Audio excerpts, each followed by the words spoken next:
Q9 న్యూస్కు స్వాగతం. హైదరాబాద్ పట్టణం నాంపల్లిలోని గాంధీ భవన్లో రాజీవ్ గాంధీ గారి జయంతి వేడుకలలో పాల్గొన్న ఆర్మూర్ నియోజకవర్గ కాంగ్రెస్ పార్టీ నాయకులు దేశంలో ఐటీ రంగానికి పునాదులు వేసి భారీ విదేశీ పెట్టుబడులను ఆకర్షించిన మార్గదర్శి దివంగత ప్రధాని భారతరత్న స్వర్గీయ రాజీవ్ గాంధీ గారి 81వ జయంతి సందర్భంగా ఆ మహనీయుని స్మృతికి ఘన నివాళులు అర్పించిన ఆర్మూర్ నియోజకవర్గ కాంగ్రెస్ పార్టీ ఇన్ఛార్జ్ ప్రొద్దుటూరి వినయ్ కుమార్ రెడ్డి గారు మరియు ఆర్మూర్ నియోజకవర్గ పట్టణ మండల నాయకులు ఇట్టి కార్యక్రమంలో పాల్గొన్నారు.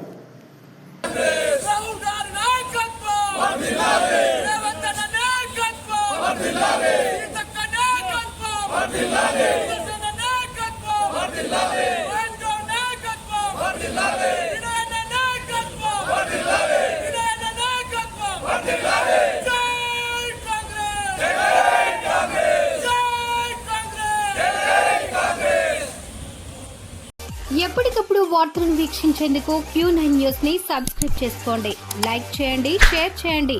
విలువైన సమాచారాన్ని ముందుగా మీరే తెలుసుకునేందుకు బెల్ బటన్ ని క్లిక్ చేయండి.